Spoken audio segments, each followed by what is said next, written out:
Hello friends, the polytechnic classes में आपका स्वागत है। और आज के इस लेक्चर में हम लोग देखेंगे रडार रेंज इक्वेशन। ठीक है, रडार रेंज इक्वेशन आपके एग्जाम में 6 नंबर में पूछा जाता है और ये बहुत सारे स्टूडेंट का कमेंट आ रहा था कि सर ये रडार रेंज इक्वेशन को प्रूव कर दीजिए।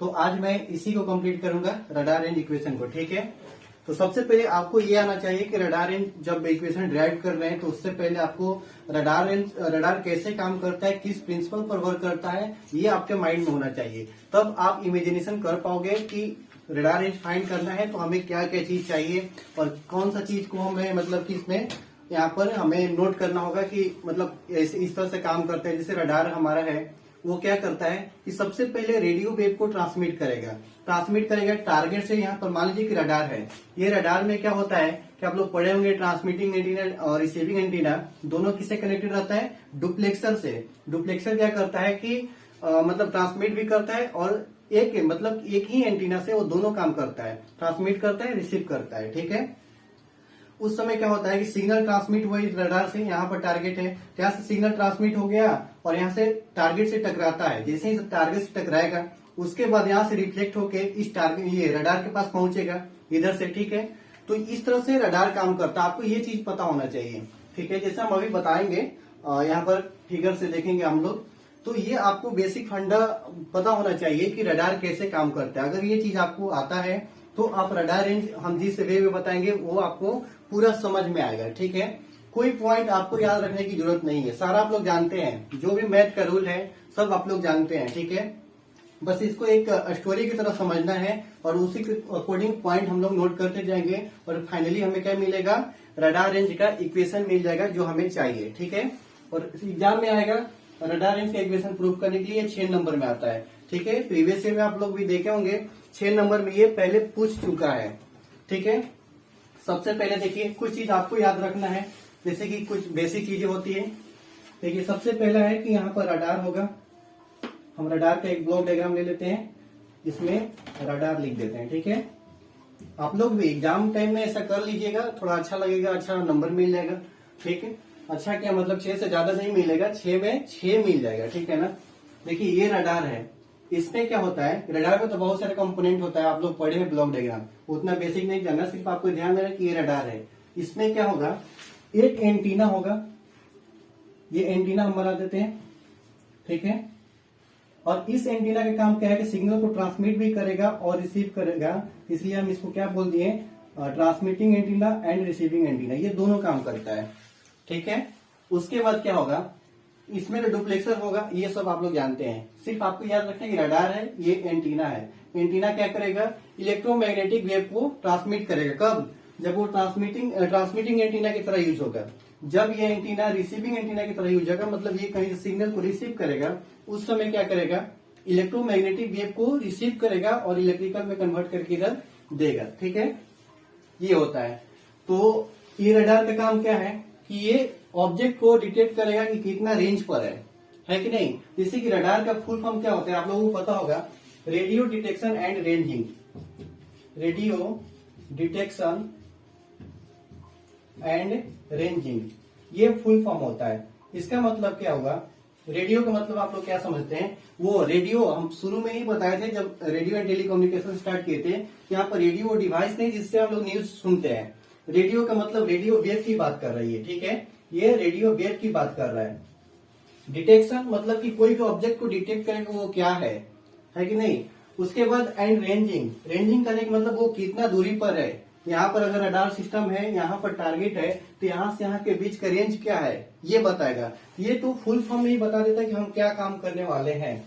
और एग्जाम में आपसे यही पूछता है कि रडार रेंज इक्वेशन फाइंड करें, कौन सा फॉर्मूला को यूज करके हम रडार का रेंज फाइंड कर सकते हैं। कहने का मतलब कि वो कितना टारगेट और रडार के बीच का रेंज है।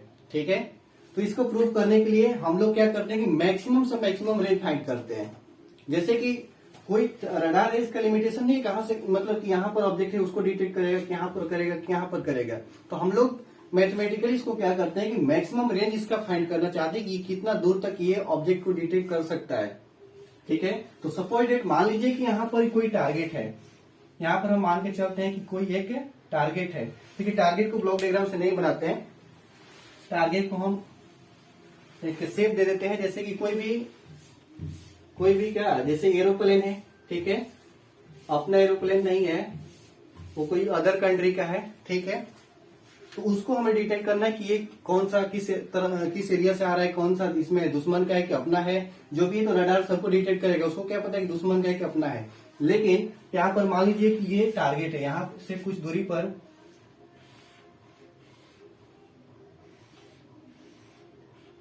एरोप्लेन आप लोग अच्छा से बनाते होंगे तो बना लीजिएगा, ठीक।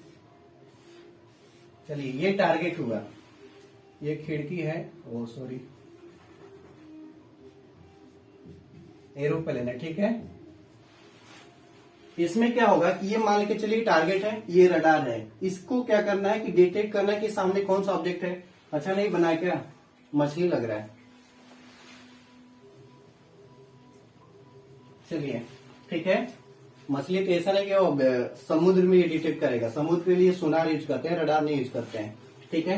देखिए रडार ये क्या करेगा कि यहाँ पर कोई टारगेट है, ये टारगेट कितना दूर पर इसका रेंज फाइंड करना है, और वही तो आपसे एग्जाम में पूछता है कि इसका रेंज फाइंड करके बताए हमें कि ये कितना इसके बीच का रेंज है, ठीक है। तो देखिए हमें रेंज कहां से कहां तक होगा कि ये एंटीना है, मतलब कि रडार का सेक्शन यहाँ तक है और ये टारगेट यहाँ तक है, यानी कि हमें इसके सामने से यहां से लेकर के यहां तक का रेंज हमें फाइंड करना है, ठीक है। यहां से यहां तक का डिस्टेंस फाइंड करना है, और उसी को हम लोग क्या बोलते हैं, रेंज। देखिए हमें ये फाइंड करना है, एग्जाम यही पूछता है कि रेंज फाइंड करके बताएं क्या होगा रडार रेंज का। अब ध्यान दीजिएगा कि रडार अब काम कैसे करता है। तो सबसे पहले ट्रांसमिटिंग एंटीना से क्या करेगा, इलेक्ट्रोमैग्नेटिक वेव को पहले तो ट्रांसमिट करेगा ना, तब उसके बाद रिफ्लेक्ट होकर आएगा, जिसको इको सिग्नल बोलते हैं। तो यहां से क्या होगा, एक बात और ध्यान दीजिएगा कि ये एंटीना है, एंटीना का कुछ अपना एक एरिया होता है, जैसे कि कोई भी एंटीना है उसका एक एरिया होता है, उस एरिया को हम डिनोट करते हैं एई। एई कहने का मतलब इफेक्टिव एरिया, मतलब एंटीना के लिए कितना इफेक्टिव एरिया, वहां से सिग्नल ट्रांसमिट होकर आएगा, तो इसके पास जो टकराएगा वही तो इसको रिसीव करेगा, बाकी इधर उधर जाएगा उसको तो रिसीव नहीं कर पाएगा। तो ये इफेक्टिव एरिया यानी कि एंटीना का क्या है, इसको एई से डिनोट करते हैं। फिर इधर भी सिग्नल से जब हम यहाँ से सिग्नल ट्रांसमिट होगा तो इस डायरेक्शन में जाएगा, ठीक है। और आपको ये बता दें कि ये ऐसा नहीं है, पहले से नहीं जानता है कि टारगेट यहाँ पर है कि उसी डायरेक्शन में सिग्नल को ट्रांसमिट करेगा, इसको क्या पता है। इसका काम है कि जब रडार सिग्नल को ट्रांसमिट करेगा तो ये चारों तरफ करेगा। आप आइसोट्रोपिक एंटीना के नाम सुने होंगे कि वो क्या करता है, यूनिफॉर्मली ऑल डायरेक्शन में सिग्नल को, पावर को ट्रांसमिट करता है। इसका मतलब कि यहाँ पर ये आइसोट्रोपिक एंटीना यूज जो किए हैं, ये क्या करेगा कि ये सिर्फ इधर ही नहीं करेगा, ये चारों तरफ करेगा, ठीक है।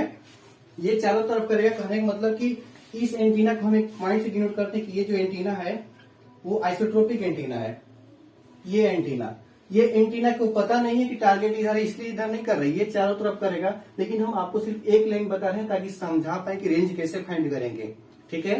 इस एंटीना का काम क्या है कि अगर यहाँ पर टारगेट था टी, मान के चलिए वो टारगेट, तो यहाँ पर ये सिर्फ नहीं कर रहा है, इसके जितना ये रेडियस पर है, इस रेडियस के अनुसार ये चारों तरफ कर रहा है, यानी कि इस रेंज में कहीं भी आपको टारगेट यहाँ पर दिखेगा, इसको सबको ये डिटेक्ट कर सकता है, ठीक है। मान के चलिए कि इसका मैक्सिमम रेंज यहाँ से यहाँ तक है, तो ये इतना से जितना एरिया बन रहा है, यानी कि इस पॉइंट से देखिए ये एंटीना है, ये जितना एरिया बन रहा है इसमें जो भी ऑब्जेक्ट आएगा ये सबको डिटेक्ट करेगा, ठीक है।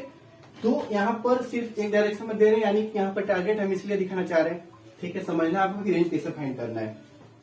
ये सिग्नल ट्रांसमिट हुआ, उसके बाद क्या होता है कि यही सिग्नल ट्रांसमिट होगा, इससे टकराएगा, इससे टकराने के बाद फिर क्या होगा, वापस ये रिफ्लेक्ट होकर इधर आएगा, ठीक है। तो यहां से टकराएगा तो ये रिफ्लेक्ट होके इधर आएगा, और इसका भी कोई गारंटी नहीं कि ये सिग्नल टकरा करके इधर ही आएगा, इसको भी नहीं पता कि टारगेट कहाँ है, उसी तरफ भेजें। इसका भी जो मतलब हम मान के चलते हैं कि वो भेजा होगा तो चारों तरफ भेजा होगा, मैक्सिमम सिग्नल को ट्रांसमिट करेगा तो पार्टिकुलर डायरेक्शन में तो करेगा नहीं, इसका ऑब्जेक्ट के ऊपर इसका सरफेस एरिया के ऊपर डिपेंड है कि मतलब कैसा है। अगर ये टारगेट है इस तरह का कोई है, मान लीजिए पहले ही से टारगेट, तो यहाँ से सिग्नल ट्रांसमिट होगा तो इधर आ जाएगा, नहीं तो इधर जाएगा। अगर ये टारगेट कोई भी उसका सरफेस एरिया एकदम ये वर्टिकल है, तो जैसे जाएगा ट्रांसमिट होकर इधर रिफ्लेक्ट होकर आएगा। तो ये इसका एरिया पर डिपेंड करता है कि टारगेट का एरिया क्या है, ठीक है। तो मान के चलिए कि ये भी जो रिफ्लेक्ट करेगा, जैसे कि यहाँ पे एंटीना है आइसोट्रोपिक एंटीना, ये चारों तरफ रेडिएट किया, लेकिन ये भी करेगा चारों तरफ ही, मान के चलिए। लेकिन हमें मेरे पास कितना आ रहा है यहाँ पर उसको देखना है ना, ये सिग्नल को कैलकुलेट करना है कितना आ रहा है। तो रडार कैसे काम करते हैं पता चला।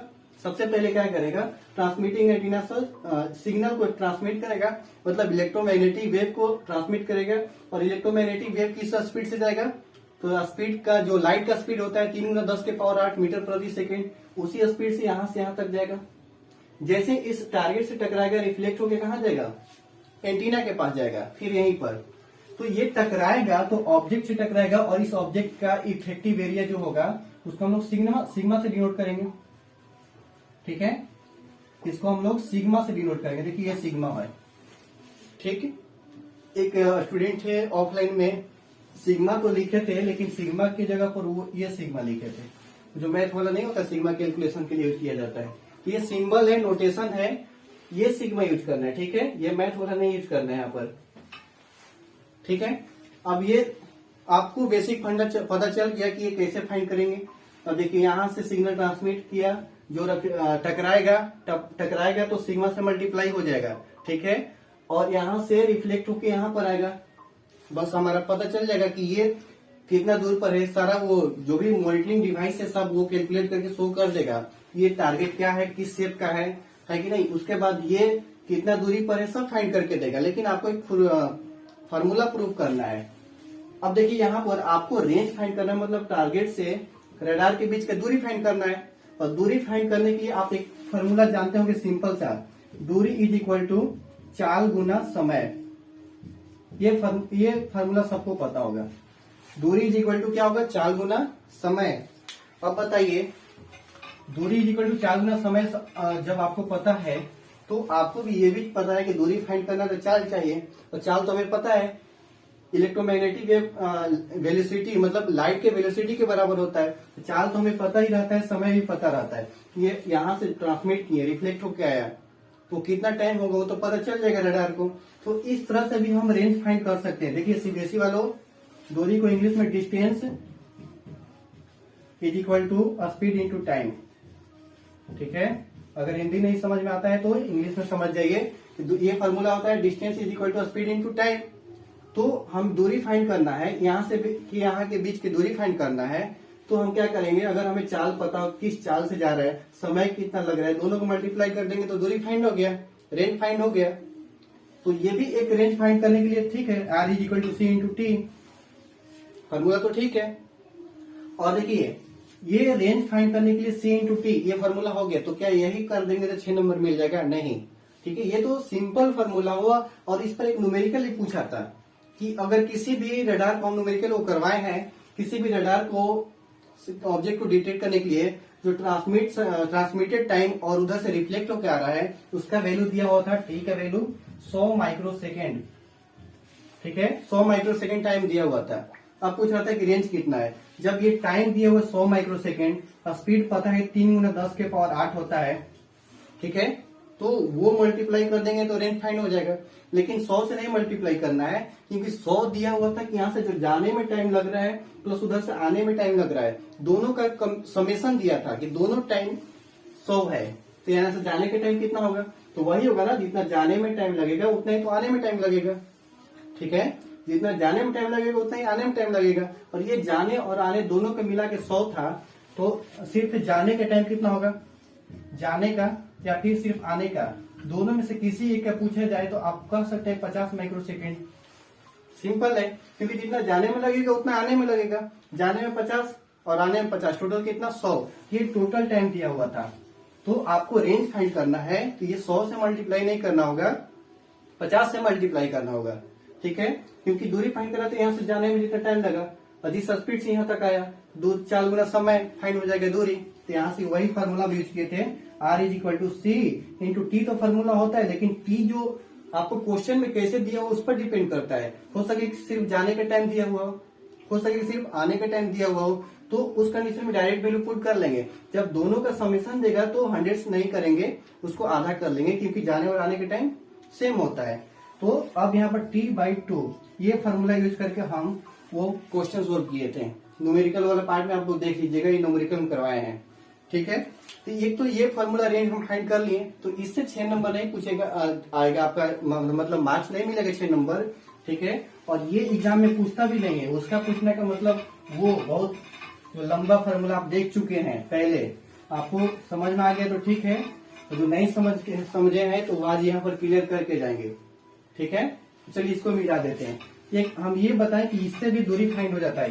कभी कभी ऐसा होता है कि हम रेंज फाइंड करने के लिए रेंज का बहुत बड़ा वाला फॉर्मूला याद कर लिए, लेकिन सिंपल क्वेश्चन दे दिए टाइम और स्पीड, तो वहां से दूरी फाइंड नहीं हो पाएगा, क्योंकि हम रडार में से फॉर्मूला ही नहीं पढ़े। लेकिन ये भी रेंज फाइंड कर सकता है और किया भी है, और इस पर न्यूमेरिकल भी पूछा गया है, ठीक है। अब देखिए, अब हम काम की बात करेंगे जो हमें प्रूफ करना है, कैसे फाइंड करेंगे रडार रेंज। चलिए, अब ये समझ गए कि इसका एरिया यही है, यहाँ से यहाँ इसका टारगेट का एरिया क्या है, सिग्मा है, ठीक है। यहाँ से सिग्नल ट्रांसमिट हो रहा है, ये सिग्नल रिसीव हो रहा है, और इसी रिसीव सिग्नल को हम इको सिग्नल के नाम से जानते हैं, आप लोग जानते होंगे, ठीक है। अब ये रेंज है, रेंज को सिंपली हम कैपिटल आर से डिनोट करेंगे, ठीक। अब देखिए, वहां से यहाँ आइए, ये टारगेट है, ये रडार है, दोनों के बीच का रेंज आर है, ठीक है। और ये एंटीना सिग्नल को ट्रांसमिट करेगा, और हम उम्मीद लगाती को चारों तरफ करेगा, क्योंकि आइसोट्रोपिक एंटीना है, यूनिफॉर्मली करेगा, चारों डायरेक्शन में करेगा, सेम अमाउंट में करेगा।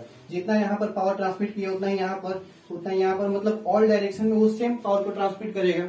लेकिन हमें सेम मतलब ऑल डायरेक्शन से क्या मतलब है, अगर टारगेट हमारा यहाँ पर है तो इसके पास कितना सिग्नल ट्रांसमिट कर रहा है हमें तो वो देखना है ना। इस टारगेट के पास कितना सिग्नल ट्रांसमिट कर रहे हैं एंटीना, हमें तो उससे मतलब है। ऑल डायरेक्शन में यहाँ पर क्या कर रहे हैं, यहाँ पर इस सिग्नल कितना ट्रांसमिट कर रहा है कि नहीं कर रहे हैं, हमें उससे क्या मतलब है।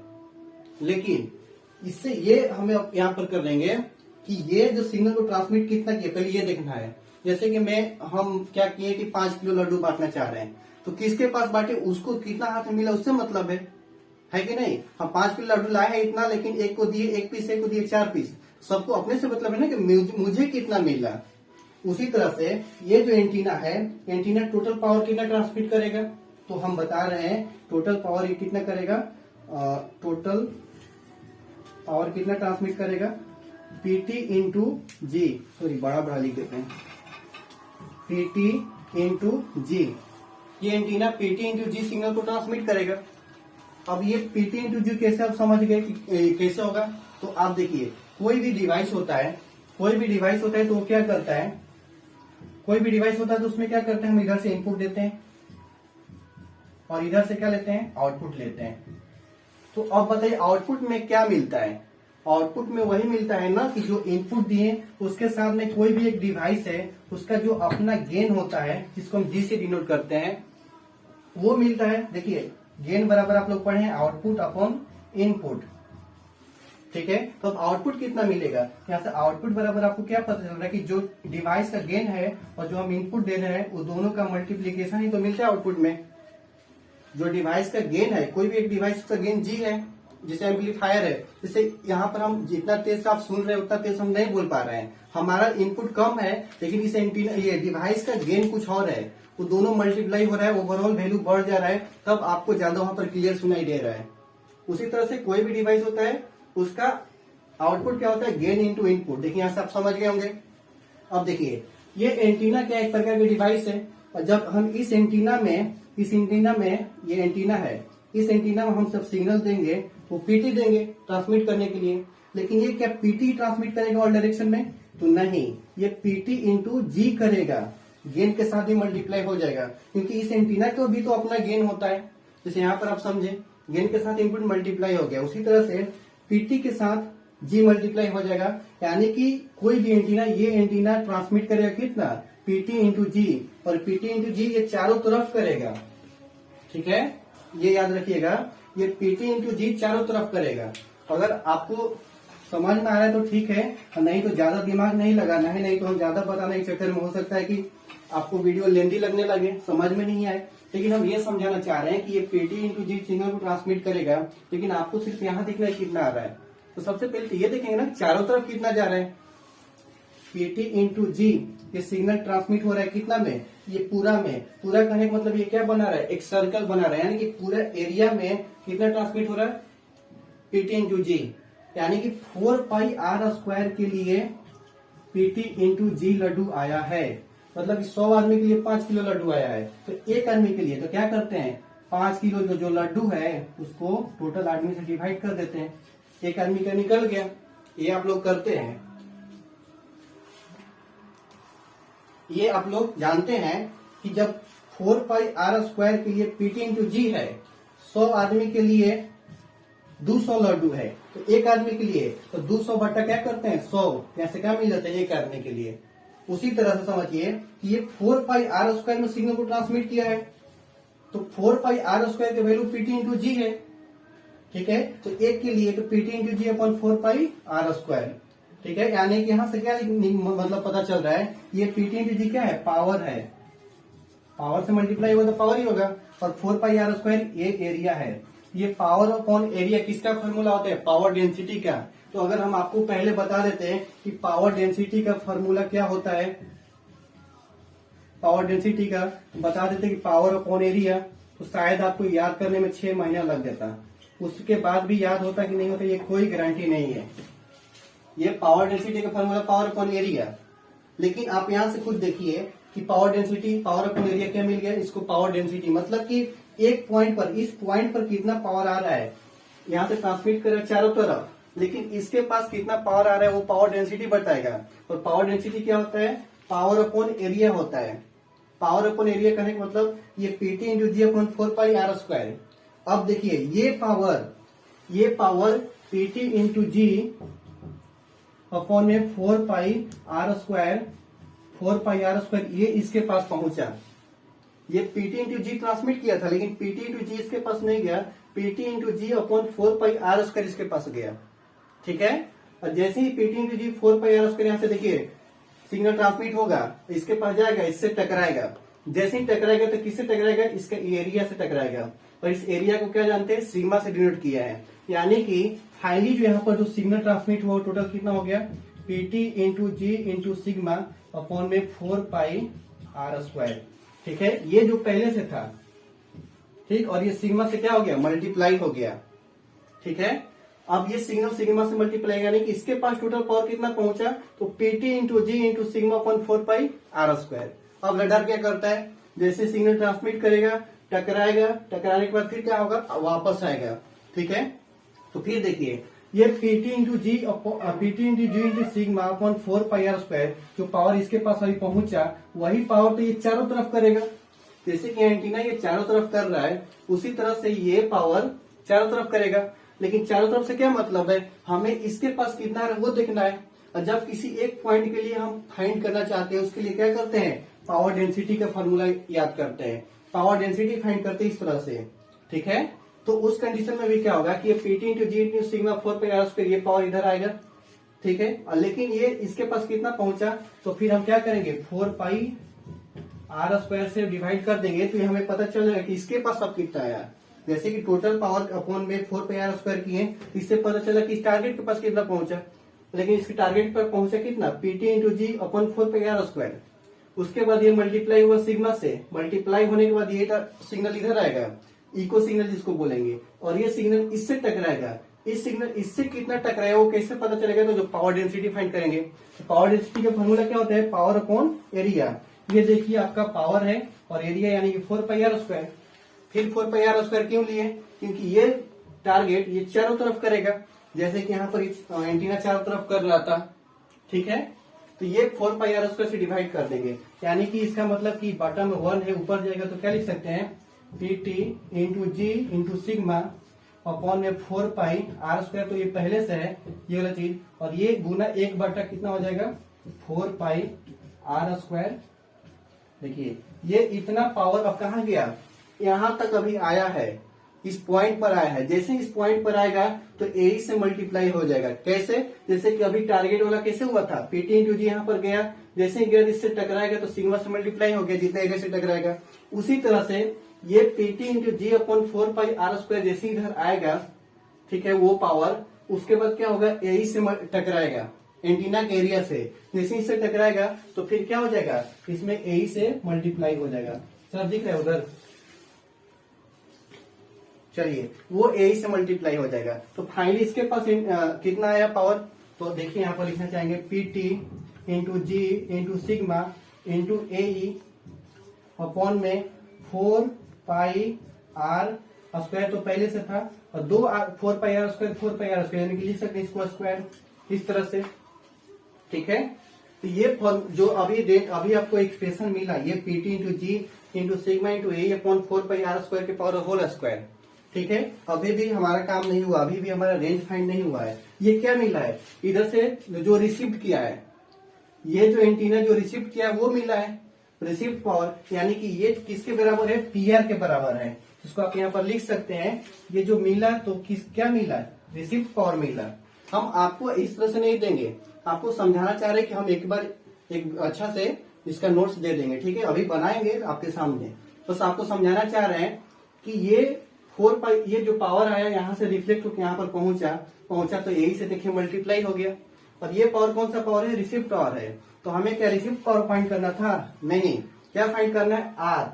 तो हमें सोचना चाहिए कि इस आर को किसी भी तरह से बाहर निकाले, कुछ भी हो जाए, तो उस आर को बाहर निकालने के लिए कुछ और हमें मैथ का बेसिक टर्म्स यूज करना पड़ेगा।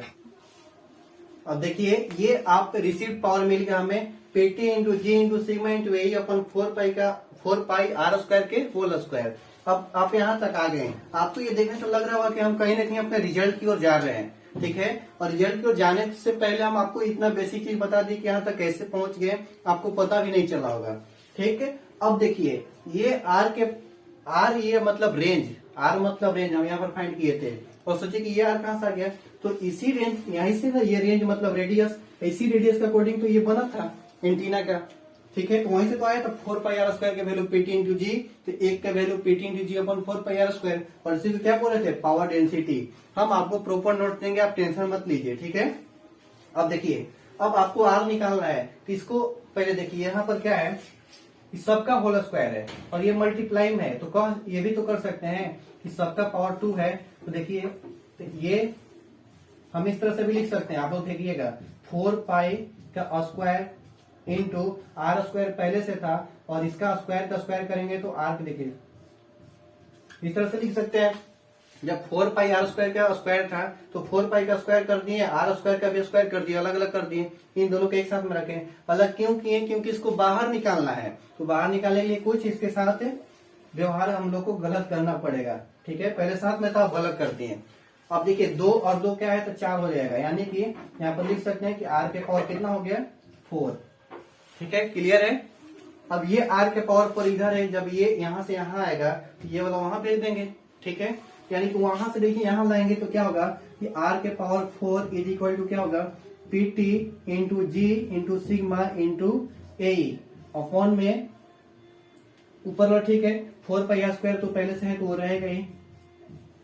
उसके बाद ये पी आर वहां पर कर देंगे, तो पी आर ध्यान दीजिएगा क्या है, रिसीव्ड पावर है। ये पी आर क्या है, रिसीव्ड पावर है। अब देखिए आर का वैल्यू तो हम फाइंड अलग कर लिए, लेकिन हम जो भी चीज निकालना चाहते हैं तो वो ये नहीं कि आर रूट आर बाई 2 इसका फॉर्मूला हमें चाहिए, सिर्फ आर हमें चाहिए। तो देखिए आर के पावर 4 है, आर के पावर 4 है, तो इसको हटाना है, इसके लिए क्या करेंगे, जब इसके 4 इसको हटाना है तो इसमें क्या करेंगे, 1/4 से मल्टीप्लाई कर देंगे। वो किस लिए कि 4 से 4 कट जाए। जब आप इधर कर रहे हैं मल्टीप्लाई, तो आपका भी फर्ज बनता है कि आप इधर कीजिए। एक के बाप के 2 बेटा, दोनों को इक्वल अमाउंट में डिवाइड कीजिएगा, तब वो ठीक रहेंगे, तो आपस में लड़के कट के मर जाएगा। ठीक है, तो इसीलिए हम क्या किए कि दोनों को दे दिए 1/4 1/4, दोनों खुश। अब देखिए इसका मूड़ी काट देंगे गर्दन, और इसका तो नहीं कट पाएगा क्योंकि इसके साथ कुछ है ही नहीं। ठीक है, यानी कि अब इसके पास क्या बचा, आर। ये आर बराबर बोल सकते हैं P T into G into sigma into A upon में 4 पाई का होल स्क्वायर, ठीक है, इंटू पी आर की पावर 1/4। और ये जो अभी आया एक्सप्रेशन, अब बताइए क्या ये रडार रेंज का इक्वेशन नहीं है। आप इस तरह का फॉर्मूला कॉपी में लिखे भी होंगे, भले नहीं समझ में आएगा वो अलग बात है, लेकिन लिखे जरूर होंगे, और यही फॉर्मूला आपके कॉपी में होगा।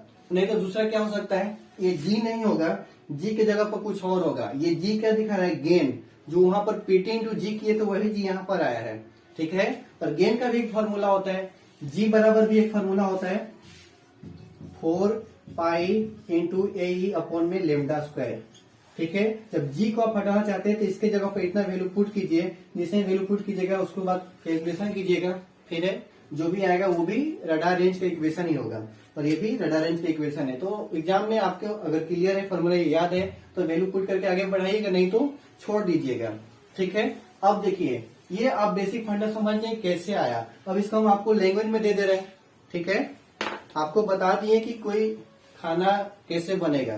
ठीक है, उसके बाद बना के खिला देंगे एक बार, अगर अच्छा लगेगा तो मन खुश, नहीं लगा तो फिर वही है जो पहले से था। चलिए अब देखिए इसको लैंग्वेज में हम लोग इसको बनाते हैं। ठीक है, इसको भी मिटा देते हैं। आपको फिगर ये बना देना एग्जाम में आएगा, तो ये टारगेट यहाँ पर लिख दीजिएगा। ठीक है, और ये ट्रांसमिटिंग और रिसीविंग एंटीना दोनों की तरह काम करेगा। ये रडार है, ये रेंज फाइंड करना है, इसके बीच का आर ये फाइंड करना है हमें। ठीक है, अब देखिए इसमें सबसे पहला काम क्या होगा, सिग्नल को ट्रांसमिट करेगा कौन, एंटीना। और ये कौन सा एंटीना है, आइसोट्रोपिक एंटीना है। और ये सिग्नल को ट्रांसमिट करेगा तो कितना पावर भेजेगा, तो पीटी तो अपना होगा, वो भेजेगा ही भेजेगा, जो इनपुट में इधर से मिलेगा रडार से। ठीक है, उसके बाद इसमें जी के साथ मल्टीप्लाई हो जाएगा, ये इसके पास पीटी इंटू जी ये सिग्नल को ट्रांसमिट करेगा, चारों तरफ करेगा, क्योंकि आइसोट्रोपिक एंटीना है। ये यूनिफॉर्मली मतलब एक समान रूप से ऑल डायरेक्शन में क्या करता है, इतना ही पावर को रेडिएट करेगा, ट्रांसमिट करेगा, डिलीवर करेगा, भेजेगा, जो आप समझिए। ठीक है, पीटी इंटू जी। लेकिन यहां पर कितना आएगा, तो उसके लिए हम क्या बताएं, power density, power upon area. ठीक है, अब बार बार वो चीज रिपीट नहीं करेंगे, डायरेक्ट हम लैंग्वेज बनाते हैं। देखिए पीटी इंटू जी क्या है, ट्रांसमिटेड पावर है। ठीक है, यहाँ पर लिख सकते हैं कि ये जो एंटीना है टोटल पावर कितना डिलीवर कर रहा है, टोटल पावर कितना ट्रांसमिट कर रहा है, तो पीटी इंटू जी। तो सबसे पहला लैंग्वेज ये होगा कि देखिए यहां से लिखना चालू करेंगे, total power of transmitting antenna. अभी ट्रांसमिटिंग एंटीना का यूज होगा, क्योंकि ट्रांसमिट करना है, पहला काम वही है। Total power of transmitting antenna is, total power कितना ट्रांसमिट कर रहा है, तो पीटी इंटू जी, ट्रांसमिटेड पावर इंटू गेन। यहाँ पर नीचे लिखेंगे पीटी इंटू जी। अब ये सिग्नल को ट्रांसमिट कर रहा है, लेकिन इसके पास कितना पहुंच रखे है पता है, नहीं पता है, तो इसके लिए क्या करेंगे, पावर डेंसिटी यूज करेंगे। पावर डेंसिटी क्या बताता है कि पावर अपॉन एरिया। ठीक है, जैसे कि हम बताएं कि चारों तरफ करेगा, यानी कि एक सर्कल में करेगा, उसका एरिया क्या होगा, सर्कल का एरिया 4πr²। जब 4πr² में पीटी इंटू जी, तो एक के लिए तो PT into G upon 4πr², उसको क्या बोलते हैं, पावर डेंसिटी। तो यहाँ पर सेकंड पॉइंट क्या लिखेंगे, power density of isotropic antenna. ठीक है, देखिए पावर डेंसिटी, यही लैंग्वेज आपको वहां पर भी यूज करना है। सोच सोच के आप लिख दीजिएगा, बहुत इजी है। ठीक है, आप लोग इतना सोच लिए थे कि टॉप में नहीं समझ में आएगा, कैसे 6 नंबर लाएंगे, तो अब आ जाएगा। ठीक है, power density of isotropic antenna,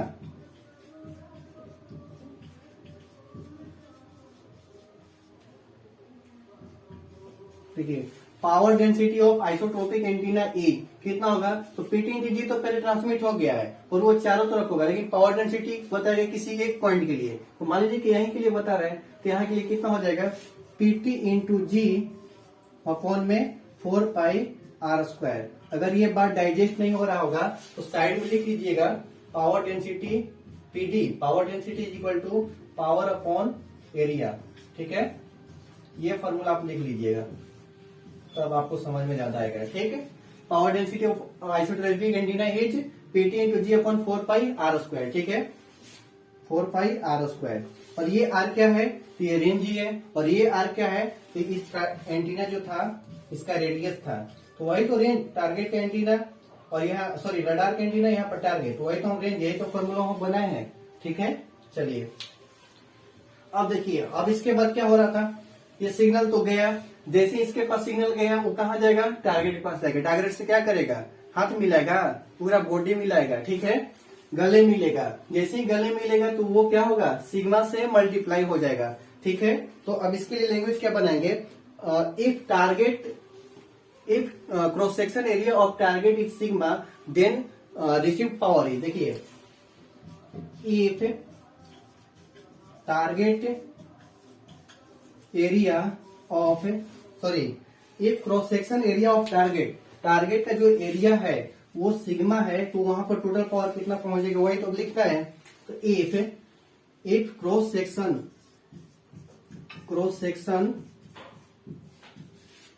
area of target is sigma, देखिए सिग्मा ये है, ठीक है। If cross section area of target is sigma, उसके बाद क्या होगा सर, इसमें एक बात दीजिए।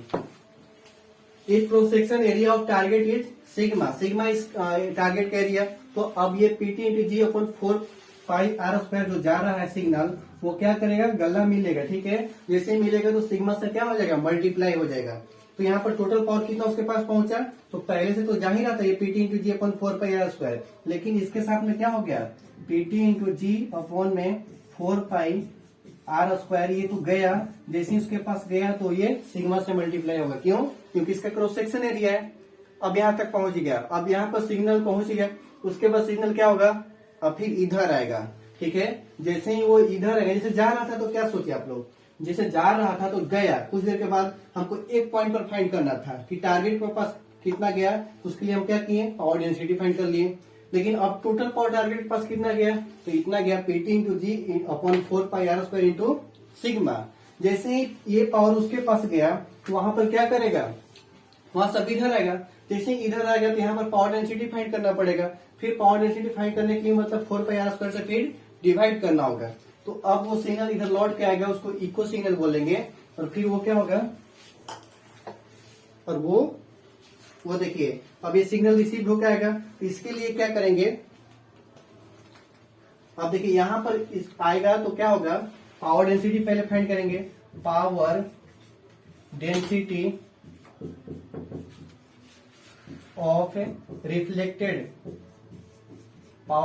ऑफ रिफ्लेक्टेड सिग्नल इज, ठीक है।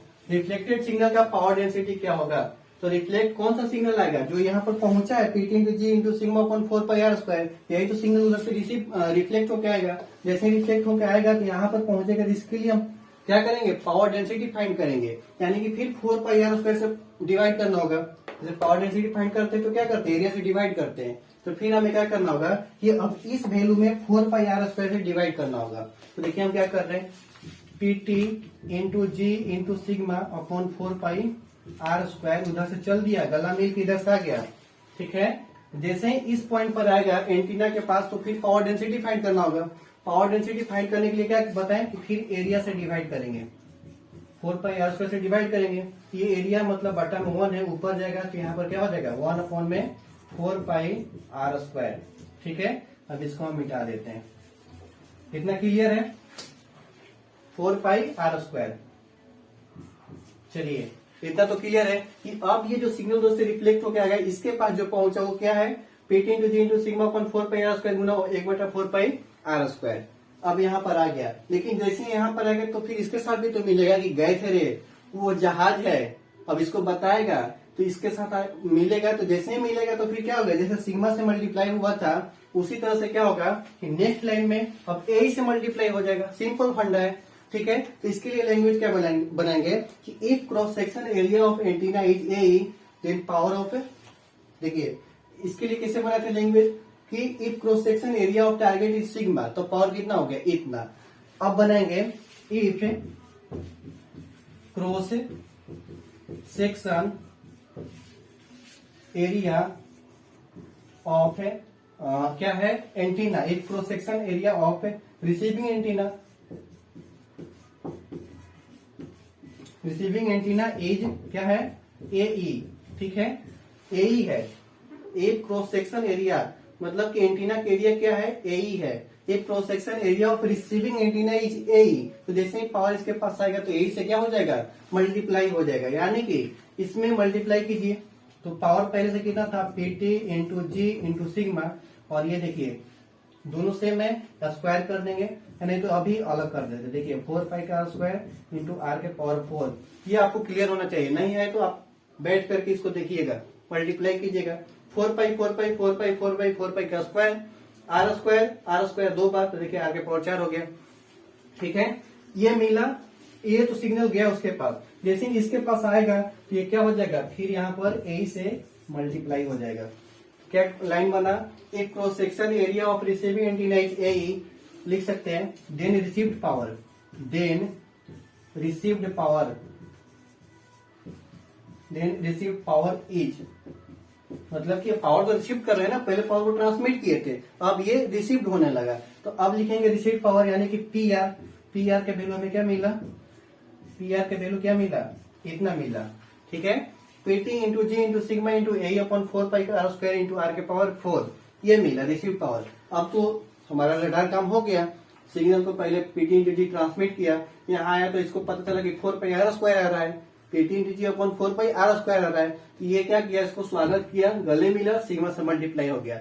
जैसे सिग्मा से मल्टीप्लाई हुआ तो फिर वो क्या किया कि अब जाओ अपने घर जाओ, जैसे यहाँ से यहाँ आएगा तो वो क्या होगा, जैसे इको सिग्नल हो गया, मतलब कि रिफ्लेक्ट किया वहां से, तो ये P T into G into sigma upon 4 pi R square है, तो इसके पास कितना पहुंचा, इतना पहुंचा, मल्टीप्लाई पावर डेंसिटी हो गया, यहाँ पर फाइंड कर लेंगे, 4 पाई आर स्क्वायर का स्क्वायर पहुंच गया। जैसे इसके पास आया तो बोला क्या क्या समाचार लेकर आया है, गले मिल के बताया कि भाई वहां पर बहुत बड़ा दुश्मन का जहाज है, यानी कि PT into G into sigma upon 4 pi का स्क्वायर इंटू आर के पावर 4 इंटू ए ही मिला। जैसे ये इसके पास आया तो सारा काम तो खत्म हो गया। अब आपको यहाँ से एनालिसिस करना है कि हमें रेंज फाइंड करना है, तो हमें रेंज कैसे निकालें, तो यहाँ से आर के वैल्यू अलग कर लीजिए, ठीक है। तो देखिए हम बताए डायरेक्ट, ये आर यहाँ आएगा और पी आर यहाँ चल जाएगा, यानी कि अब इसको हम बढ़ा सकते हैं, आर के power 4 is equal to P T into G into sigma, और यही बटा 1 है, ठीक है, तो मल्टीप्लाई हो जाएगा ऊपर से। अब ये सब छोटे छोटे कंफ्यूजन नहीं होना चाहिए, मैथमेटिकल पार्ट्स है, ठीक है। चलिए ऊपर का ये हो गया और नीचे का 4 पाई आर स्क्वायर बचेगा, और ये कहाँ गया, आर के पावर 4 इधर आ गया, 4 पाई आर स्क्वायर। देखिए कोई गलती से ऐसे नहीं लिखेंगे, 4 पाई आर स्क्वायर ऐसे नहीं लिखेंगे, नहीं तो इसका मतलब क्या होता है कि सिर्फ पाई का स्क्वायर है, आपको क्या है ब्रैकेट में देना है, क्योंकि देखिए यहाँ पर 4 पाई 2 बार है, यानी 4 भी 2 बार है, तो 4 पाई ब्रैकेट बंद उसका स्क्वायर करना है, ठीक है। 2 जैसा नहीं लग रहा है क्या, चलिए 4 पाई का स्क्वायर हो गया। अब ये पी आर यहाँ पर आ जाएगा, पी आर आ गया। अब देखिए आर के पावर 4 है, यानी कि सिर्फ हमें आर निकालना है, तो आर निकालने के लिए क्या करेंगे, हम डायरेक्ट अब लिख देते हैं, बार बार एक चीज नहीं बताएंगे। आर इज इक्वल टू क्या होगा, ये 4 हटाने के लिए 1/4 से दोनों तरफ मल्टीप्लाई किए थे पीछे, तो क्या आया था final result, P T into G into sigma into A का 4 पाई का whole square into P R, और ओवरऑल पावर कितना हो जाएगा यहाँ पर 1/4। चलिए ये अभी जो देखें आप बिल्कुल सही देखे हैं, और यही रडार रेंज इक्वेशन है, ये रडार रेंज का इक्वेशन है, ठीक है। और आर इज इक्वल टू कितना आया, PT into G into sigma into A upon 4 pi का square into P are, overall power कितना है 1/4। ये आप इतना कर लीजिएगा ना, अगर हम रहेंगे तो 6 में 7 देंगे, ठीक है, लेकिन आपको जो वहां पर बैठे हैं वो 6 में 6 देंगे, सिग्मा नहीं देंगे, 6 में 6 देंगे, ठीक है, 6 में 6 नंबर मिल जाएगा। और इतना समझा दीजिएगा तो वो भी खुश हो जाएगा, हो सके तो आपसे मिलने के लिए मीटिंग अरेंज करवा दे, ठीक है। चलिए अब देखिए ये आर का वैल्यू फाइंड हो गया, ठीक है। अगर किसी को भी डाउट लग रहा है कि हम ये नहीं पढ़े हैं, तो हम उनसे बताना ये चाहेंगे कि वो ये फॉर्मूला नहीं पढ़े ना, तो जी के वैल्यू पर पुट कर दिए होंगे, और जी का वैल्यू कितना होगा देखिए यहीं पर बता देते हैं, जी का वैल्यू कितना होगा 4 पाई ए अपॉन में लेमडा स्क्वायर। ये क्या है भाई जी, तो जी ट्रांसमिटिंग एंटीना का गेन है, ट्रांसमिटिंग एंटीना का क्या है वो गेन है। और जैसे जी के वैल्यू पर पुट कीजिएगा उसके बाद देखिए क्या होगा, आप स्क्रीनशॉट लेना चाहते हैं तो ले लीजिएगा, अगर आपका मन है वीडियो पॉज करके लिखे तो आप लिख दीजिएगा, उससे हमें कोई प्रॉब्लम नहीं है, ठीक है। अब मैं यहाँ से मिटाना चालू कर रहा हूँ। अब देखिए अब वो जी का वैल्यू पुट कीजिएगा तो फिर क्या होगा, होगा क्या, देखिए आर इज इक्वल टू क्या था पी टी इंटू जी, जी के वैल्यू कितना है 4 पाई इंटू ए अपॉन में लेमडा का होल स्क्वायर, ये जी हो गया, PT into G into sigma into ए, तो इसको रहने देते हैं सिग्मा इंटू ए, ठीक है, अपॉन में 4 पाई दोनों का स्क्वायर यानी कि ब्रैकेट बंद का स्क्वायर, ठीक है, इंटू पी आर। चलिए ठीक, अब देखिए ये लेमडा है तो आप एक बार दिमाग लगा के देखिएगा कि ये लेमडा इसके साथ में आ जाएगा। अगर आपको मैथ अच्छा से आता होगा तो ये 4 पाई से ये 4 पाई कट जाएगा, ठीक है। ये 4 पाई से 4 पाई कट जाएगा और ए और ए 2 बार ए हो गया, यानी कि ए का स्क्वायर हो गया इनटू ये सिग्मा हो गया। जो बचा वही लिख रहा हूं, मैं खुद से नहीं ऐड कर रहा हूं, ठीक है ना। अब देखिए पीटी इंटू ए का स्क्वायर इंटू सिग्मा, 4 पाई इसके साथ में गया। ये लेमडा स्क्वायर है तो लेमडा स्क्वायर कहाँ आ जाएगा, नीचे आ जाएगा। यहाँ पर सिर्फ क्या बचा 4 पाई। अब देखिए इसको ब्रैकेट बंद कीजिए फिर मत कीजिए, लेकिन इसको बंद ही कर दीजिए क्योंकि ये अलग प्रजाति के लोग हैं। और ये lambda square into P are. अगर आपका मैथ अच्छा होगा, और देखिए 1/4 ही छूट रहा था, ठीक है। अगर आपका मैथ अच्छा होगा तो आप समझ जाएंगे कि ये कैसे आ गया, ठीक है। मैं इसमें कुछ नया नहीं किया हूँ, जो भी है सब मैथ के अनुसार, मैथ का जो बेसिक टर्म्स है, जो बेसिक रूल है उसके अनुसार ये सोल्व किया हूँ, ठीक है। तो ये आपका रडार रेंज है। कितना सिंपल है, कितना इजी, बताइए। अगर किसी को समझ में नहीं आया है और वो कमेंट करके एक बार बताएंगे कि कहाँ पर समझ में नहीं आया, फिर मैं उनको कमेंट बॉक्स में ही समझाऊंगा, ठीक है ना। और ये था रडार रेंज का इक्वेशन, आप फाइंड कर चुके हैं। आप यहाँ तक भी छोड़ सकते हैं, आपको मिल जाएगा मार्क्स। नहीं तो आप जी का वैल्यू लिखिएगा, we know that G equal to क्या होता है 4 pi into A upon lambda का स्क्वायर। जैसे पुट कीजिएगा वैल्यू आ जाएगा इतना, और इससे आपका 6 नंबर कंप्लीटली मिल जाएगा, ठीक है। एक बात और ध्यान दीजिएगा। अब देखिए यहाँ से पूछता है कि आर मैक्सिमम कब होगा, रेंज मैक्सिमम फाइंड कब होगा। तो ध्यान दीजिएगा इसका भी ज्यादा कब होगा। तो आप यहाँ से सोचिए कि रेंज मैक्सिमम कब होगा। रेंज मैक्सिमम कब होगा, जब रेंज मान लीजिए कि यहाँ से अभी यहाँ पर टारगेट है, इस टारगेट को वहां पर शिफ्ट कर देंगे तो ये रेंज मैक्सिमम हो गया। लेकिन वहां से जो सिग्नल रिसीव्ड होगा, इको सिग्नल आएगा, वो क्या उतना ही आएगा जितना कि इसके बीच में आ रहा है, नहीं। जैसे कि कैसे समझे आपको, जैसे कि देखिए होता है ना कि आवाज कहीं दूर गांव से आ रहा है, एक बगल के गांव मतलब कि बगल के घर से आ रहा है, तो वो ज्यादा आएगा कि दूर वाला ज्यादा आएगा। तो जो नजदीक में वही ज्यादा आएगा, ठीक है। तो वो इसी तरह से इसमें भी है कि अगर रेंज हम बढ़ाएंगे, रेंज बढ़ाएंगे तो वहां से जो सिग्नल आएगा वो मिनिमम सिग्नल आएगा, ज्यादा सिग्नल नहीं आ पाएगा। लेकिन यहाँ पर क्या है कि अगर रेंज मान लीजिए कि छोटा है, मान लीजिए, तो मानने में क्या जाता है, मान के चलिए कि रेंज ये छोटा है, जैसे ही छोटा है तो यहाँ से रेंज कम है, यानी कि यहाँ को सिग्नल जो ट्रांसमिट करे वो जल्दी जल्दी मतलब स्ट्रांगली करेगा, मैक्सिमम करेगा।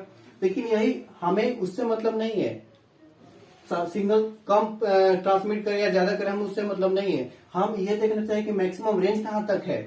तो ये मैक्सिमम रेंज जैसे बहुत दूर तक टारगेट होगा, रडार और टारगेट के बीच के रेंज मैक्सिमम होगा, मतलब दूरी ज्यादा होगा। दूरी ज्यादा होगा तो वहां से इको सिग्नल जो आएगा वो मिनिमम होगा, यानी कि रिसीव्ड पावर, इको सिग्नल वही तो डेट की है, रिसीव्ड पावर, ये पावर क्या हो जाएगा, मिनिमम हो जाएगा। तो आप समझ सकते हैं कि ये आर मैक्स कब होगा, आर मैक्स कब होगा, जब पी आर मिनिमम होगा। इसको लिख सकते हैं आप पी आर ब्रैकेट में मिनिमम MIN, ठीक है। समझ में आया कि रडार का रेंज कितना मैक्सिमम कब होगा, जब मैक्सिमम तभी होगा ना कि उस समय रिसीव पावर मिनिमम होगा। और आप यहाँ पे देख सकते हैं कि रिसीव पावर मिनिमम है, मल्टीप्लाई होगा तो ओवरऑल वैल्यू मिनिमम होगा। जैसे ही मिनिमम से डिवाइड करेंगे तो वैल्यू क्या होगा, मैक्सिमम होगा। जैसे 8 में अभी कितना से डिवाइड कीजिएगा, 8 से, तो कितना आएगा 1, ठीक है। इसी 8 में अगर 4 से डिवाइड कीजिएगा तो 2, इसी 8 में अगर 2 से डिवाइड कीजिएगा तो कितना आता है 4। तो देखिए ये जो नीचे के वैल्यू अगर कम करते जा रहे हैं तो ओवरऑल वैल्यू क्या हो रहा है, बढ़ते चला जा रहा है। यानी देखिए ये रिसीव पावर अगर मिनिमम होगा तो आर मैक्सिमम होगा। आप यहाँ से एनालिसिस कीजिए, नहीं तो खुद सोचिए कि जब टारगेट और रडार बहुत दूर तक होगा तो ऐसा सिग्नल जो आएगा वो मिनिमम सिग्नल आएगा। अगर ये नजदीक में है, ठीक है, तो यहाँ से ट्रांसमिट रिसीव करेगा तो ज्यादा सिग्नल होगा। तो आप आई होप आप समझ गए होंगे। अब इससे ज्यादा, इससे इजी लैंग्वेज में अब मैं नहीं बता सकता हूँ, ठीक है। अगर वीडियो नहीं समझ में आया होगा तो बार बार देखिएगा, समझ में आ जाएगा, ठीक है। चलिए हम नेक्स्ट लेक्चर में मिलेंगे। और आप याद रखिएगा एक अभिषेक सर का लोगो है, आपकी बार 600 plus 600 plus plus plus plus ऐसे था, मतलब 600 प्लस से ज्यादा नंबर। 600 प्लस से ज्यादा नंबर लाने के लिए आपको ऐसा नहीं कि सर बोल दिए तो आपका आ जाएगा या फिर आप सोच लिए तो आ जाएगा। उसके लिए एक्स्ट्रा मेहनत करना पड़ेगा, हर एक क्वेश्चन का आपके पास जवाब होना चाहिए, ठीक है। तो अभी 4th सेमेस्टर में, सॉरी पिछले प्रीवियस ईयर में पूछा है एम का रेंज, एम का जो एक्सप्रेशन है उसको प्रूव करने के लिए। फिर पूछा एफएम का एक्सप्रेशन से रिलेटेड एक न्यूमेरिकल दे दिया है, तो वो भी नहीं बन रहा है बहुत लोग से। तो मैं ट्राई करूंगा, लेकिन उसमें थोड़ा टाइम लगेगा क्योंकि अब मैं घर जाने वाला हूँ। ठीक है, 4 या 5 दिन के बाद आऊंगा, उसके बाद मैं करवा दूंगा। ठीक है, और आपका एग्जाम भी 25 को है, रेडियो का सबसे लास्ट में है। ठीक है, अंत भला तो सब भला। तो मैं जब उस टाइम आऊंगा तो वो भी करवा दूंगा, एम और एफएम का एक्सप्रेशन। ठीक है, उसके बाद जो भी न्यूमेरिकल है उस पर सारा वो मैं क्लियर कर दूंगा। ठीक है, तो मिलते हैं नेक्स्ट लेक्चर में। आज के लिए इतना ही। Thanks for watching this video.